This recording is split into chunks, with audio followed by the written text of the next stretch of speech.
जय हिंद। आज के विषय में समझेंगे पीएम मोदी की ओर से एक ऐसी स्थिति उत्पन्न कर दी गई है इस्लामिक कंट्री यूए में, जिसे देखते ही पाकिस्तान के हृदय के अत्यंत गहराई में एक अद्भुत चोट पहुंच सकता है। यहाँ इस आर्टिकल के माध्यम से स्पष्ट होते देख रहे हो कि अबू धाबी, जो कि यूएई के अंतर्गत आता है, वहाँ पे प्रथम हिंदू मंदिर का उद्घाटन करेंगे पीएम मोदी। इसके अतिरिक्त एक अलहान मोदी कार्यक्रम भी चला जाएगा। ये आखिर क्या होता है, इसके बारे में डिस्कस करेंगे। इसके अतिरिक्त यह भी खास बात हो जाता है कि आखिर भारत की क्षमताएं क्या इतना अधिक बढ़ चुकी है कि इस्लामिक कंट्री में भी अपने सनातन धर्म के मंदिर को वो निर्माण कर सकते हैं और उसका उद्घाटन जाके खुद पीएम मोदी करेंगे। कब किया जाएगा, ये जानने वाली बात होगा। तो आओ स्टेप बाय स्टेप समझते हैं कि आखिर मामला कहाँ से क्या जुड़ा हुआ है। इस पर कोई शक नहीं है कि पीएम मोदी को ग्लोबल लीडर के रूप में भी देखा जाता है और बाकी देशों में भी काफ़ी अद्भुत सम्मान से सम्मानित किया जाता है इन्हें। इसी में से एक, जैसे कि मैंने आपको पीछे बताया कि अलहान मोदी कार्यक्रम की जाएगी।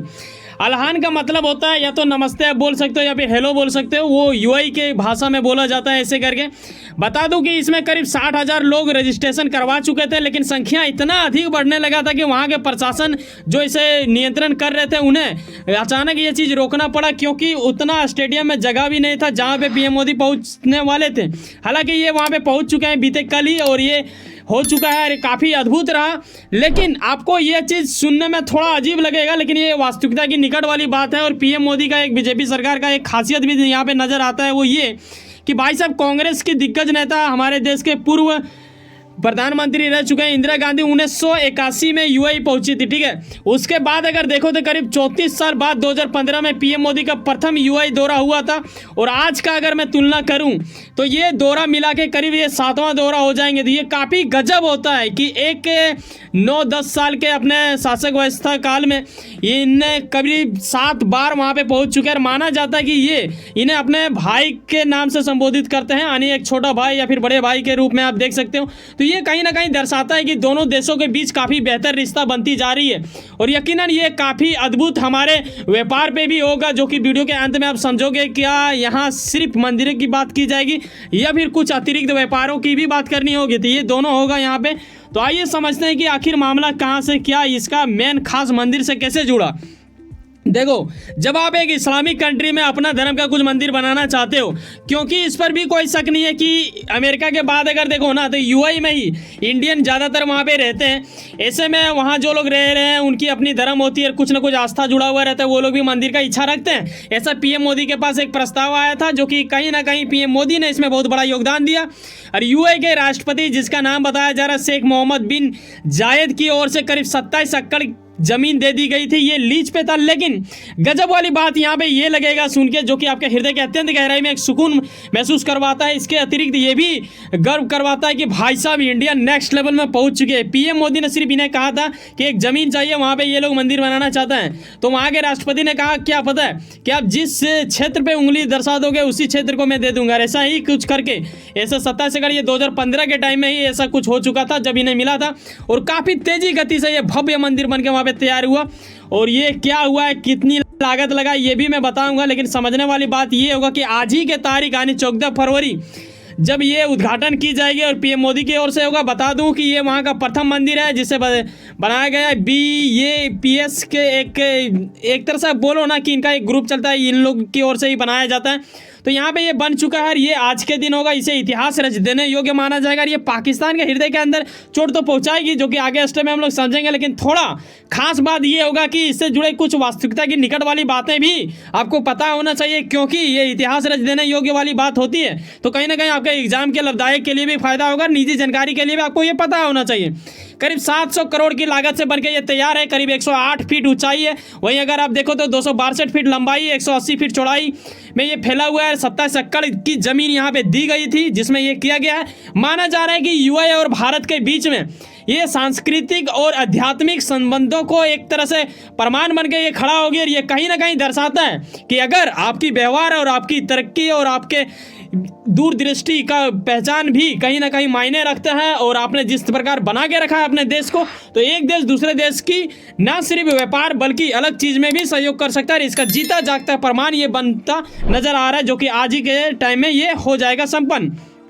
अब आते हैं हमारे देश के इर्द गिर्द में बसे एक इत्तू सा देश, वाहियातों से भरा इस्लामिक धर्म मानने वाला एक छोटा सा देश पाकिस्तान का, आखिर इसके ऊपर क्या असर पड़ सकती है। जहां तक की बात रही संभावना वाला, तो बता दूं भाई साहब, बीते कुछ ही सप्ताह पहले आपने देखा होगा जब इंडिया में करीब 500 से 600 वर्ष बाद एक भव्य मंदिर बन के निर्माण हुआ था, जिसे आपने राम मंदिर के नाम से देखा है अयोध्या में। इसका जब प्राण प्रतिष्ठा हो रहा था ना, तो पाकिस्तान क्या करता है कि OIC जो कि एक मुस्लिम देशों का संगठन है, 57 देश इसमें शामिल है, तथा UN के पास भी ये जाके चिल्लाने लगता है। आपको पता है कि इनका भोगने का काम रहता है, जब भी भारत कुछ करेगा तो ये कहीं ना कहीं जाके ये कुछ करता है। अब सवाल ये है कि UAE में जब हिंदू मंदिर बनेगा, यानी बन के तैयार तो हो ही गया, आज उद्घाटन भी कर ही ली जाएगी।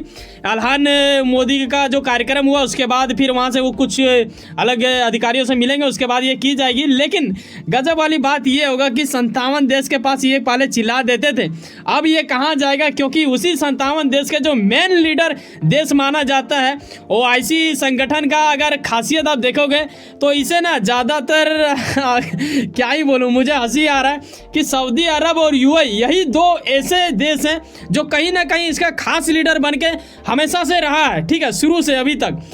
अब आने वाले दिनों में अगर कुछ बदल जाता तो अलग बात हो। अगर पाकिस्तान के ही चक्कर में OIC कभी कभी मुद्दे में आ जाता था और वायरल की स्थिति में भी आ जाता, क्योंकि ये हमेशा भारत का वहाँ पे जाके शिकायत करता था। लेकिन अब जो हो रहा है, PM मोदी ने षड्यंत्र कुछ ऐसा चल दिया जो कि वहीं पे जाके उनका जो खास लीडर है वहीं पे अपना कुछ षड्यंत्र वाली चाल जैसा झलकने लगा है। तो ये कहीं ना कहीं पाकिस्तान को तोड़ देने की स्थिति में लाके खड़ा कर देगी। उनके हृदय के अत्यंत गहराई में एक अद्भुत चोट के साथ एक झटका भी दे देने का क्षमता रखता है। भारत भाई साहब बदल चुका है, और यहाँ मैंने आपको बताया था बीते कुछ ही दिन पहले, यानी 8 फरवरी से इनका चुनाव शुरू था, लेकिन इसमें धांधली होने लगा। पाकिस्तान को फिलहाल अपने सरकार बनाने पे ध्यान देना चाहिए, ना कि किसी और पे। हालांकि अभी तक तो मैंने जहाँ तक आर्टिकल देखा पाकिस्तान की ओर से रिप्लाई नहीं आया, लेकिन यकीनन इसके रिप्लाई मतलब ना दे ऐसा हो ही नहीं सकता, ये कुछ ना कुछ जरूर चिल्लाएगा। अब देखने वाली बात होगा, अगर वो ऐसा कुछ चिल्लाता है तो मैं आपको अवश्य बता दूंगा।